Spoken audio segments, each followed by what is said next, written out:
Hi hello welcome to my channel. నేనైతే ఈ video చేయడం చాలా అదృష్టంగా భావిస్తాను. ఎందువల్లంటే మేము 2006 2010 నుంచి 6th 10th చదువుకున్న బ్యాచ్ మాది. ఈ కార్యక్రమం ఇంత సక్సెస్ఫుల్గా జరగడానికి కారణం కొంతమంది ముఖ్యమైన వ్యక్తులు: అనిత, రమ్య, సులోచన, జగదీష్, బట్టా బాబు, శశిధర్, అశోక్, ఇంకా ఆల్ టీమ్ వర్క్. ఇక్కడ మాది కాన్సెప్ట్ ఏంటంటే, మా ఆహ్వానాన్ని మన్నించి వచ్చిన టీచర్స్ ప్రతి ఒక్క చిన్న విషయంలో ఇంప్రెస్ అయ్యేలాగా చూసుకున్నారు మా విద్యార్థులు. స్కూల్ ఎంట్రన్స్లో ఈ ఇద్దరు గర్ల్స్ని పెట్టి వచ్చే విద్యార్థులకి టీచర్స్ కానీ ఆహ్వానం పలికేలా ఫ్లవర్స్ ఇవ్వడం, బుకేలు ఇవ్వడం చాలా కాన్సెప్ట్ కొత్తగా అనిపించింది. మన ఆవుల చిరంజీవి సిగ్గుపడితే వెనక్కి వెళ్తున్నాడు. ఈయన వచ్చి మా సురేష్ టీచర్, సైన్స్ టీచర్. మేము చిన్నప్పటి నుంచి ఈయన చూస్తూనే ఎదిగాము, మా ఊరే కాబట్టి. పక్కనుంది హరిబాబు సారు. ఈ కార్యక్రమం మాకు తృప్తినివ్వడమే కాకుండా మా టీచర్స్ అందరికి కూడా చాలా చాలా తృప్తినిచ్చింది. వాళ్ళు ఎప్పుడెప్పుడు ఎక్కడెక్కడో పని చేస్తూ ఉన్నారు, అందరూ విడిపోయారు. ఇప్పుడు అందరూ కలుసుకొని ఒక దగ్గర మా వల్ల కలుసుకొని గ్రూప్ ఫోటోలు అయితే చాలా అయితే దిగారు.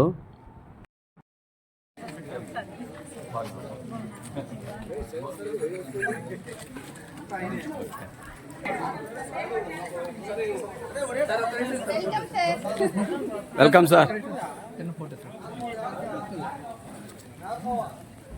అక్కడ సార్.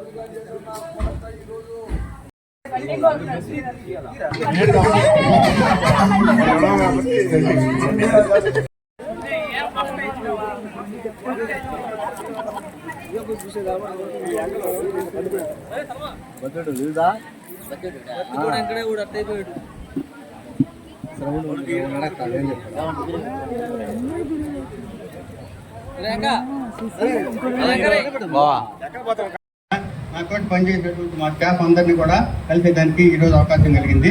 ఇట్లాంటి కార్యక్రమాలు ఏర్పాటు చేసినందుకు మీ అందరికీ ధన్యవాదాలు. ఇప్పుడు ఈ అమ్మాయి మాట్లాడినట్టు మిగతా వాళ్ళు కూడా మీ ఎక్స్పీరియన్స్ అన్ని షేర్ చేసుకోవాలని కోరుకుంటున్నాను.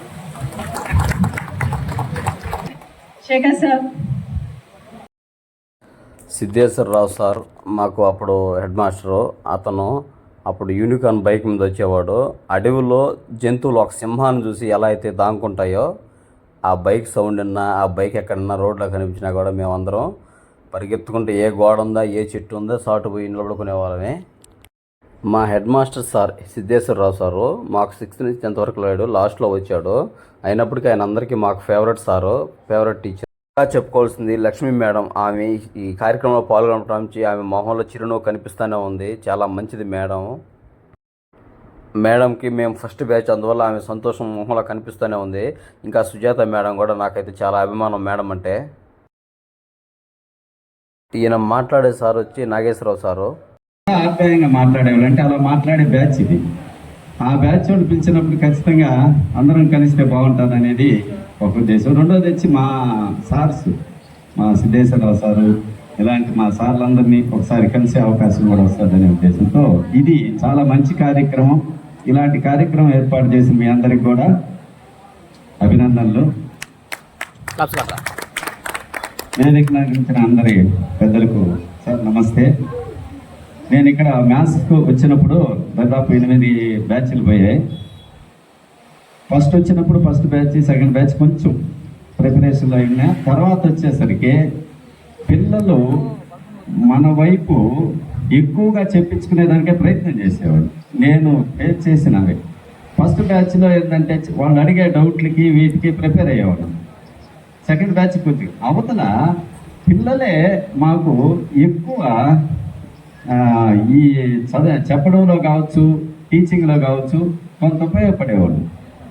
ఎప్పుడైనా మేము చెప్పేటప్పుడు నేను ఇక్కడ మల్లాలో స్పెషల్లీ నేను చూసింది ఏంటంటే, ఎక్కడైనా బోర్డు మీద మీకు కూడా గుర్తుంటుంది, ఎక్కడైనా తప్పు వచ్చిందనుకో సార్ తప్పు అనేసేవాళ్ళు. అయ్యో మాస్టర్ కదా అని కూడా ఉండదు. గుర్తుందో లేదు మీకు? అంటే మేము మీకంటే టీచర్స్ కదా, మీరు కనుక్కుంటారా లేదా అని చెప్పి అట్టేసానని గుర్తుందా మీకు? మీరు మాకు ఫస్ట్ బ్యాచ్, మేము అప్పుడే చదువుకొని స్కూల్కి వచ్చాం. మీరు చూస్తేమో మాకంటే బాగా దృఢంగా ఉన్నారు. అయినా కానీ తగ్గలేము. అంటే బాగా బాగా తిట్టుకో ఉంటారు, అయినా పర్లేదు, అలా కొడితేనే చదువు వస్తాడు అన్నమాట. అలా చదువుకున్నారు. ముందుగా ఈ టీచర్ జాబ్ ఎందుకంటే అలా ఉండడం వల్లే నేను ఇప్పుడు మీ దగ్గరికి వచ్చి మళ్ళీ మీట్ అవ్వగలిగాను. కాబట్టి ఎందుకు గ్రేట్ అంటే ఏ జాబ్ అయినా కానీ ఏ వృత్తినైనా కానీ తయారు చేయగలిగేటువంటి వృత్తి ఉపాధ్యాయ వృత్తి. సో ఆ వృత్తిలో ఉన్నందుకు నేను చాలా గర్వంగా ఫీల్ అవుతున్నాను. అయితే మనం ఫలానా జాబ్ గ్రేట్, ఫలానా జాబ్ గ్రేట్ కాదు అనేది ఏమి ఉండదు. మనం చేసేటువంటి ప్రతి వృత్తి గొప్పదే. సో ఆ వృత్తిని మనం ఇష్టపడి దాంట్లో నైపుణ్యత సాధించి ఆ వృత్తిని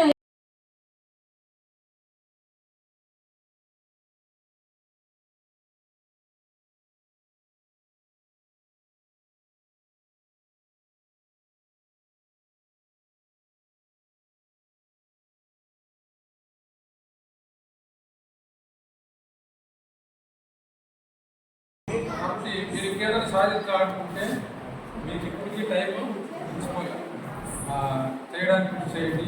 లేదు మీరు కాకపోతే మీ పిల్లలు ఇప్పటి నుంచే తీర్చిదిద్దారు. ఇప్పటి నుంచి ఇప్పుడు మాకు జ్యోతిరాణి మేడం అని ఒక హెచ్ఎం మేడం, వాళ్ళ పిల్లలంతా కెనడాలో. ఆ చిన్న పిల్లడు చిన్నప్పటి నుంచి వాళ్ళ అమ్మ ఏం చేస్తుందంటే ఈ క్యాపిటల్స్ చాలా వాళ్ళ కరెన్సీ అన్నీ చెప్పిస్తూ ఉంటాం. వాడి చిన్నోడు ఏం చెప్తున్నాడంటే అది సాధనతో వచ్చేస్తుంది. మనం తల్లిదండ్రులుగా నేను చెప్పిస్తా ఉంటే చాలు, ఇది ఇవ్వకుండా ఫోన్ అది ఎక్కువ ఉంది కాబట్టి మీరు చెప్పి బాగా క్యాచ్ చేస్తారు.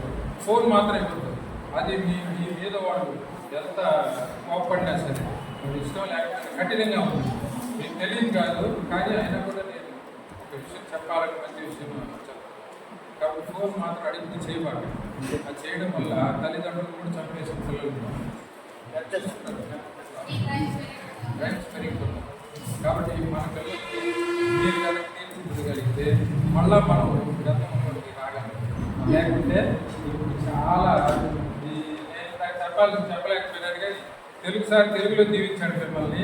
సైన్స్ నేను ఎలా దీవించాలని ఆలోచిస్తుంటే నాకు వచ్చింది ఏదంటే ఈ ప్రకృతి పచ్చగా ఉండాలి సైన్స్ కాబట్టి ఆ ప్రకృతిలో మీరందరూ కూడా న్యాచురల్గా బతకాలని, ఈ కవర్లు వాడకుండా ప్లాస్టిక్ వాడకుండా మీరు అరిటాకులు ఉన్నాయి, లేదు షాప్కి వెళ్తాం బ్యాగింగ్ వెళ్ళండి, అది మీరు అలవాటు చేసుకుంటారండి.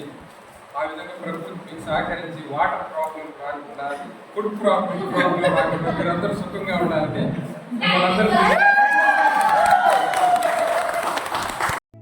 ఆ రోజులు మళ్ళీ రావు, ఈ రోజుల్లో కానే కావు, అంతేలేని ఆనందాలు వెంటే వస్తే అంతే చాలు.